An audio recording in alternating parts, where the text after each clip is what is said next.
Bir oy davomida zakasnoy pishiriqlarim chellenjini e'lon qilganman. Teppa-tekinga bir oy davomida o'zimni zakasga nima pishirsam, xuddi shuni sizlarga o'rgatib ketaman. Tvorожный sirka oрешки, shakar va slivka tuxumlarni birin-ketinlikda chaqamiz va Nuteko brendini fistashkali kukuni va pastasidan solib, yaxshilab aralashtirib olamiz va pechenyeli formali qolipga solib, 1,5 soat davomida gaz pechida pishiramiz. Men yoniga bir kosa suv qo'yib qo'ydim.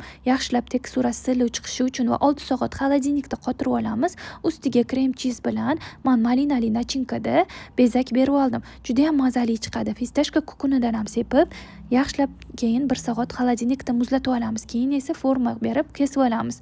Xuddi shunaqa silliq teksturada chiqadi. Menga obuna bo'lib, fistashka malina cheesecake deb yozib qoldiring. Eng birinchi ketadigan va zakasga zo'r ketadigan cheesecake'larimdan bittasi. Ertaga maktab bolajonlarimni penallarini eskirib ketgani uchun tashlamoqchi edim. Lekin Bavi mahsulotlari bilan juda ham yengidek bo'ldi. Toki siyoh dog'lari ham qolmabdi.